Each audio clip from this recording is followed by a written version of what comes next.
Jason and Jabari.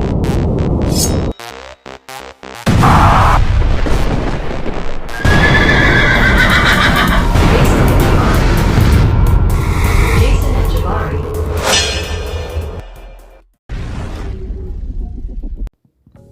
What's up, guys? This is Jason from the Jason and Jabari Gaming, and at last, Alliance War Season 56 is up on us, and I am back with S. We are attempting to push for War Champion. That is the only goal that we have, from my understanding. So I am going to do my very best to try not to die to help achieve that goal.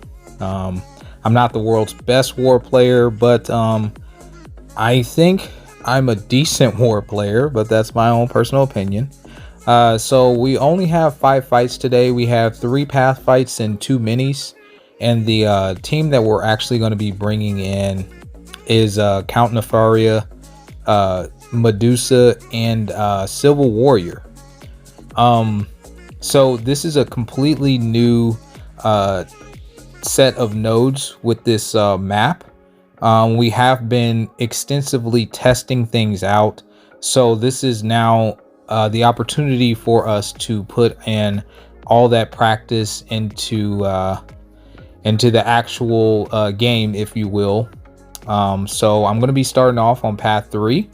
I am going to be boosting. I don't know if it's completely max boosting, but it's pretty dang close. Like the only thing I could have done a little bit better on boosting is get the 25% health, which I don't even know where to get those, to be honest, unless you like spin units, and the 20% of the attack buffs. But it's pretty substantial boosting in my opinion. And then I'm actually using the strongest science boost that I have. This is obviously not for the first fight. The first fight we are going against this Venom. He is tactic, so basically when he throws a special, he's going to be unblockable for a duration of time. This has enhanced bleed, so this is perfect for Venom. It's slightly changed, but we're going to go with Medusa. We're going to do a double medium into a special 1, which is why we started off with a power start 1. And just look from that 1 bleed from hitting him when he had his armor up. It took us down 20% of our health. So those bleeds are no joke. You do not want to get caught by Venom. He is very aggressive. He has a naturally aggressive AI. I think at this point, I wanted to bait out 1 more special 1 to be safe. I do bait it out. These fights are a bit sped up because I wanted to not have them be very long, but then I go into the SP2 with her armor shatter that basically ensures that he cannot gain another armor up. But the only thing I'll say to that fight is be very, very careful. Power start 1 was the way to go, but you also might want to max out coagulate or something like that, just in case you get tagged. Here, the AI has a 50% chance to auto block you. It won't parry stun you, but it is quite annoying. I've taken this fight. They've done the hit combo thing. I forgot what they're called on various paths 1 through 3 now, and it's quite annoying. I'm not a fan of these nodes where you can only do a specific action of 4 or 5 lights, a couple mediums, and a couple heavies. But we are just gonna have to play slow and safe. There I tried to get aggressive on him, and he entered Wrath and hit me with his SP1. The good thing is I know how to fight sassy. Battlegrounds really helped me fight a lot of these champions that I don't normally face, that I am commonly facing now. He had auto blocks me, and I threw my relic, and it connected. I don't know how. It's gonna do it again in this fight, so I don't know if that's a bug or what's going on there. But I'm going to throw off my specials as I gain them. With Count Nefaria, he makes this a little bit easier. I'm going to wait out, I think, 3 different Wraths or something like that. And every time we successfully parry his specials, we put an energy vulnerability on him, which ramps up our damage. So this person is running unfazed, which kind of sucks. but it's kind of expected at this point, to be honest. Any Mystic Defender, they're probably going to be running unfazed, so it's fine. Basically what this does, if you can keep on performing the same action, after a while you'll start losing power and you won't be able to gain any more power. I do try to switch it up a little bit. As there you can see I still have charges to everything, and we're fine. There I did the striker again, I believe. We're waiting out his final wrath, and then I'm going to end up hitting him for like a 26k, which was nice. A bit of a longer fight, but no real danger there as long as you understand the fight and how to approach it. All right, for my last path fight, we're going to move over to section 8, path 2, section 8, and we have this long shot. So when we enter our mode, Count Nefaria, he is I think 90% incinerate resistance, and he's completely bleed immune. He just loses his charges, so everything that we need to counter a long shot we already have. As you can see, we're barely taking any damage from the incinerate. In fact, we're taking 3 damage, but we're healing like 190 from willpower, so it's actually just serving as willpower. I spam a couple SP1s. I'm very good at dexing his special 1, and then we go into an SP2 and he's dead. Less than a minute fight, full yellow bar finish, really simple. Then elite knocks out the next one, and we have our last 2 fights. All right, so on this node here, I think this is node 37, and yeah man, it's a kindred. I think it's a rank 3 kindred if I'm not mistaken.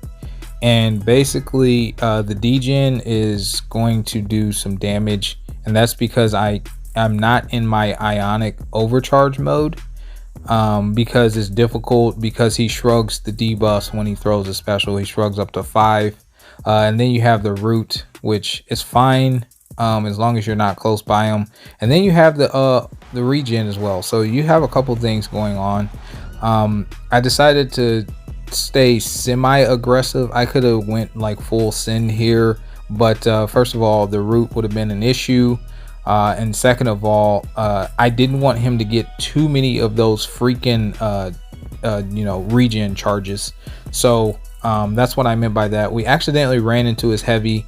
Here you're going to notice that we're losing a little bit of health, so I knock him down because it gets rid of his infection faster, but we're still ticking down, which is unfortunate. I back off again. I let him get rooted. I let him throw his heavy this time instead of running directly into it, and I'm just essentially spamming SP1s at this point right now. We will throw off a special 2, I think, but I think I just opted to throw off special 1s. It does push him back. It helps keep me in control of the fight. I don't want to get cornered, and yeah man, just kind of slow and safe. I'm letting that root timer expire. I'm going to let him do his heavy before I charge in there. Again, we don't have our mode, so we are actually taking substantial damage from his infection. So I knock him down again. He throws off a random heavy. He throws off an SP1. I do successfully parry that. We almost got cornered. I think the AI tried to hurry up and catch me to where I would be rooted instead of the AI. I think that definitely is a thing. But so far we're doing okay. We have lost a decent amount of health, but he's down to 17%. So I do want to stay on it. I knock him down again, and then yeah, we're down to 78% of our health, but I know I can YOLO here. I get one more SP2. We were double rooted there. And then he goes down. So not a super fast fight, but we got the job done. Here we have our last fight. This is a rank 4 onslaught, and I decided to take him with Civil Warrior. Civil Warrior's nullify immune, so the nullification will not happen, so you won't gain extra power. I was very nervous when I was taking this fight. I decided to go with a power start 1. The only thing that I did that I would not advise that you guys do for this fight, assuming you're ever going to play with Civil Warrior, is eating the power stings. I've taken this in the off season, not this fight in particular, but I've taken it with Civil Warrior. I knew the power stings weren't going to kill me. I also knew that the neuro shocks, I had no way of getting rid of them since I'm a metal champion, but I didn't think they'd do enough damage to take me out. So I'm being cautious of his Daunted as well. I'm just going to go for power control in this fight. Here I successfully dex his SP1. I will successfully dex all of them, but I'm super nervous. The reason why I started throwing my specials immediately is because I wanted to hurry up and get out of this fight, because I didn't trust myself in a very long fight to not make a mistake that would be costly. So that's why I threw off my specials as I got them, but I would not advise that for you guys. I don't go for the punish here because I wanted to refresh a couple Furies. I'm not going to parry him under any circumstances. I'm throwing my SP2 early because when he enters a bar of power, that's where you actually get the power sting on you. And other than that, yeah, we don't parry at all, so we won't get the Daunted on us. So we can actually get a little bit of willpower healing, but not much, not a sustainable amount. But yeah, so far we're doing okay. Like I said, we're trying to hurry up and finish this fight off. We're going to power drain him again. I'm going to go, we have 9 Furies here. I think I go for it one last time after this. I wait out the Daunted. We get our 10 Furies. I think this will be able to kill. We're down to 38% of our health. I go for the Striker, and then I go for another full combo into a SP1. It does kill like I thought it would. We ended up at 32%. So the war just started for us. I don't know the results yet, but hopefully we can win. Like and subscribe if you liked and enjoyed that video. And I will catch you guys in the next one. Peace.